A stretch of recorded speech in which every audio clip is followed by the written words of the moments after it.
Hello everybody, this is Matthew. Let's just dive right into it, okay? Long regular working hours, stress, physically demanding, substance abuse, lack of mental health support. These are all common health factors in the construction industry, and today's overall goal for my speech is to place an importance on why we should prioritize mental health in the construction industry. Number one reason to listen is for those who are currently in the construction industry who maybe know or have known of somebody who was suffering from mental illness, or maybe the person listening right now is currently undergoing mental illness, and this is why we're here. Second reason to listen is for the uninformed, to place an importance on how much we should prioritize mental health in the construction industry. I'll give you a shocking fact. For every 100,000 construction workers, 45 of them will end up taking their life.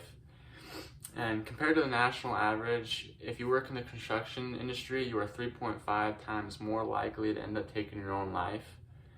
Let's just dive straight into ethos. For ethos, I currently know a guy who is working in the construction industry who is suffering in silence due to the masculine stereotype that people need to put their feelings in a bottle, seal it, and then chuck it. Personally, I don't agree with that, but I will be giving you CWI up-to-date peer-reviewed articles. And for my preview, I will be going over the prevalence of anxiety and depression, independence, and prevention. All right, so this is the Khavra district of Nepal. Here, construction is the biggest industry in their country, as well as construction anywhere else in the world. It's very physically demanding. Construction industry is also very mentally demanding, but majority of the time construction workers seem to bottle up their emotions and never seem to let them release.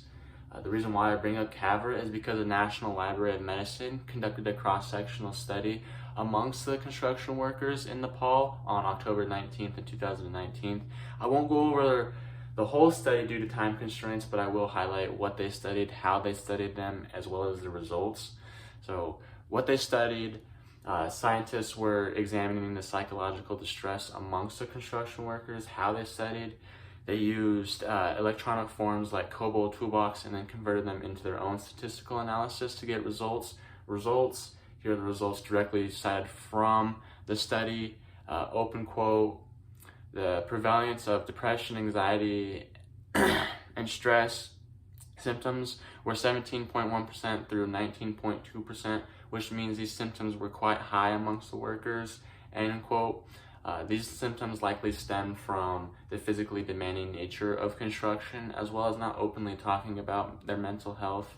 Now that we've talked about the prevalence, we'll go straight into the independence. All right, moving on to independence. These images here represent the prevalent masculine culture, which refers to a set of norms, beliefs, and behaviors associated with the traditional ideas of masculinity that are widespread throughout our society currently.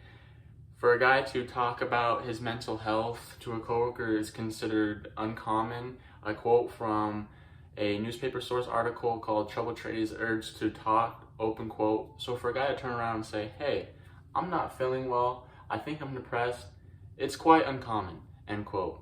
I have found myself when guys talk about personal stuff at work that coworkers tend to be a little bit harsh with criticism, telling them that they need to be a man or that they need to stop being a sissy. That is the school appropriate version, of course. A lot of the times the coworkers are just joking around when they say that, but that stems from the past people telling them that stuff. But seriously, going to a coworker may not be the best way to receive help, but more oftentimes than not, in the construction industry, a coworker will go up to, or a coworker will reach out to another coworker instead of going directly to a foreman because they do not want to seem less or that they are weak. Now that we have talked about independence, let's move on to prevention. Moving on to my third main point, prevention. I wanted to cite a quote directly from a peer-reviewed article from the CWI library called "Mental Health Shame," open quote. Studies have shown that 55% of construction workers have experienced mental health problems in their lives, and 42% are currently experiencing mental health problems at their workplace.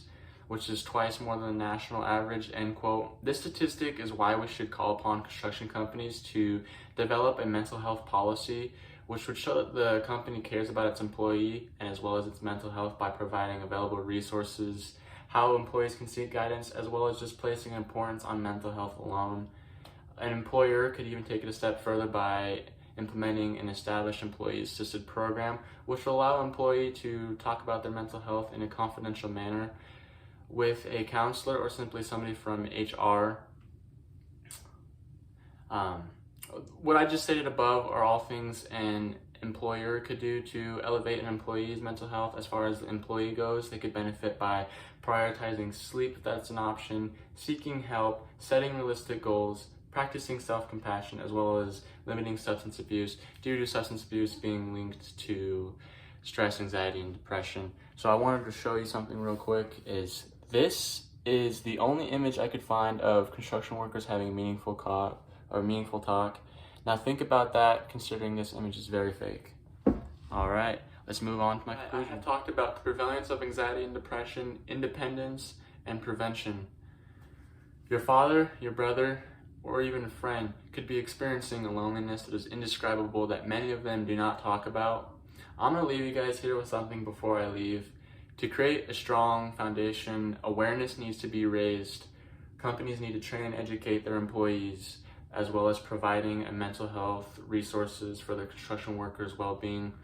These starting pillars could change millions of lives of whom we love and cherish. Thank you guys for listening.